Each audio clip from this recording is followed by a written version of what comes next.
So in this video, I want to talk about the relationship between Freya and Belle. But one of the things that I want to be very clear about is who is Sia? Because I still see that as a confusion, so I just want to quickly go over it. Freya is Sia, but also Horn is Sia as well. And they basically, there's Sia itself, and it's that character that Freya plays as, and Horn temporarily interchanges in. So when Freya is needed somewhere else, Horn will take that place. And then when Freya wants to roleplay as Sia, Horn will take her place as Freya. And so they kind of interchange. And because of that, they have a intertwining lock on things. So Horn feels what Freya feels. And that's why Horn gets annoyed at Belle, because Belle is very oblivious when it comes to romantic feelings. He's not exactly all up upstairs when it comes to reciprocating feelings or understanding how girls feel, which is why it's more kind of ironic that Belle is very much aware of Sia's feelings and being like pushing Freya, being like, no, those were real feelings, just so he can kind of reject. But at the same time, she needs a reality check because she is in that mindset where she's trying to cope with the rejection. And so she has become corrupted by her desperation to be loved properly. And even though she doesn't really want to brainwash him, but she is going down that route because of her desperation. She contradicts her own desires and feelings because of her desperation. And that's the thing about these kinds of emotions, is that it makes us do stupid things. And that's what makes Freya such a good character, because it is realistic in that she is actually going against her own wishes and her own desires because she's so desperate to get something that she can't have. Because again, her passive charm effect just works by default, but it doesn't work on Belle. And so that makes her desire him even more. And she notes that in the previous seasons and in the light novels, that she desires him even more because he cannot be charmed because of his love for, of course, a certain other sword-wielding girl.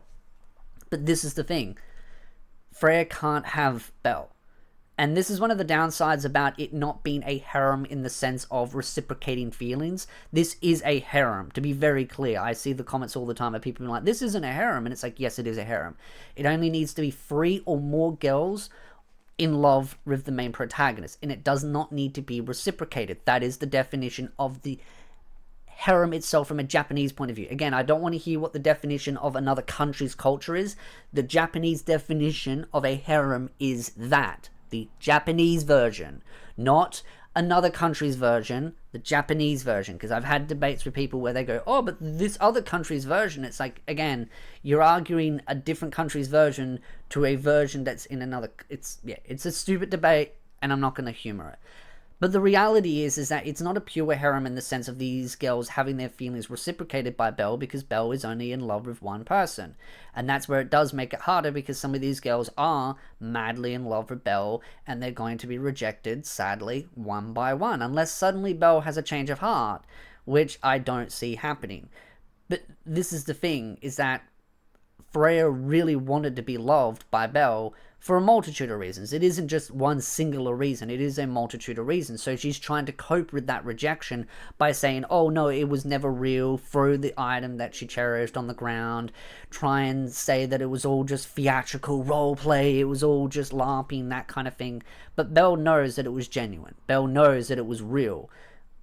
Freya, on the other hand, is trying to cope with that rejection, which is why it stings more that Belle is kind of trying to shake that into her and be like, no, you did love me, and I rejected you. And yeah, it can be cruel, but it also is necessary as well, because Belle needs to show her the reality that, yes, you are and were in love with me. Yes, I did reject you.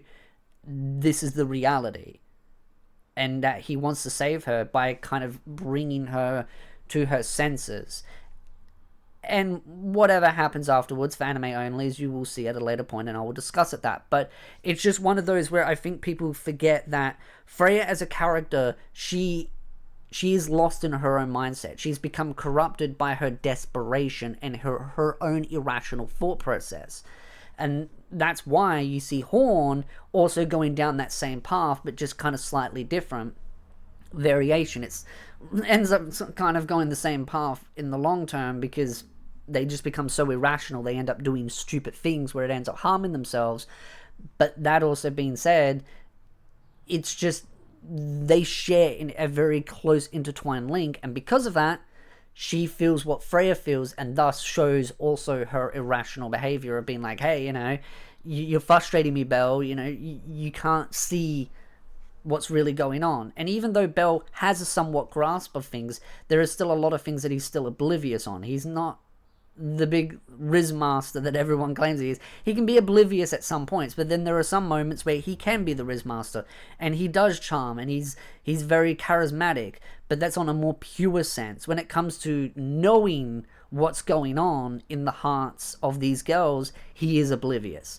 And that is something that Welf also points out in the previous parts. In the light novels, it's much more explained, where Welf pulls him aside and says, hey, these girls are in love with you. You need to let them down. Explain to them your feelings. Whether you like them or not, doesn't matter. You need to explain to them how you feel and stop running away from the problem.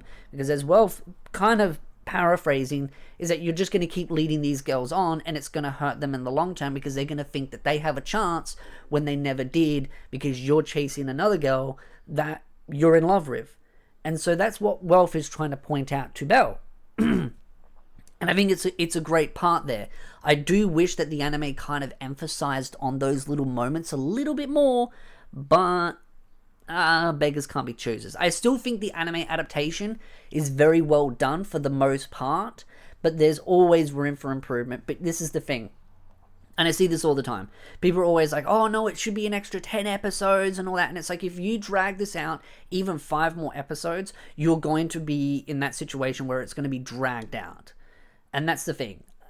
I read a lot of comments, and I've seen people complain from last season that are anime only, some, again, not all, that were upset that it dragged out too much. And now some are saying that it's too fast-paced. There's this very hard balance. And I think the balance, it could be maybe a little bit of extra details here and there, but I think those are more minuscule. I think it's like, to me, it'd be an extra 30 seconds each episode would probably make a big difference, because you'd underestimate how much you can fit in 30 seconds or even 60 seconds. But I think 30 seconds would be the minimal, where you could throw in those little extra moments of those little conversations that give a little bit more context to certain feelings that are going on.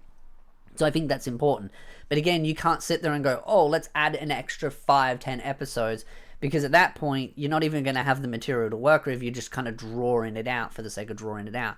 And that's the hard balance when it comes to light novel to anime, is that you've got to try and keep things flowing well so it doesn't bore the audience, but at the same time have all the necessary details, like going over Freya's feelings, which I think the anime did a good job on, and also making sure that all the exposition dumping of why things are happening the way they are. Why did they wait until they did to do what they've done? Why is Belle so oblivious? What did Welf say to Belle? Why is suddenly Belle changing? What is the relationship between Iz and Belle? Iz's relationship and her feelings and her emotions and all that kind of stuff. Like, there's a lot of little things that sometimes can be missed. I still think it does a pretty good job so far as the seasons go on, but there's always room for improvement. But I'd love to ask the question off to you. What are your thoughts about Belle's approach to him going about the girls? Like, right now, it feels like he's definitely turned over a new leaf on how he's approaching the girls with Freya, because now he's been more forthcoming and saying, this is how I feel, this is where things stand, rather than going down the previous path of kind of just running away from his problems, and these girls just kind of thinking, well, maybe I still have a chance kind of thing. And also the fact that Hestia now is getting a much more bigger spotlight in this, and getting to be kind of that badass moment of, you know, throwing things a bit of array for Freya, and then the war games. Again, love to know your thoughts in the comment section down below. Again, keep it anime only. I don't want any spoilers. Not for me, because I've read the light novels, but for other people that are reading the comments, I don't want spoilers for them. So again, keep it spoiler free. If you want spoiler content, check out my analysis content on the light novel series. Those are all there if you want the spoiler content, which are, again, all in the playlists, linked in the description. So if you like this video, hit the like, subscribe, and I'll see you beautiful nerds in the next video.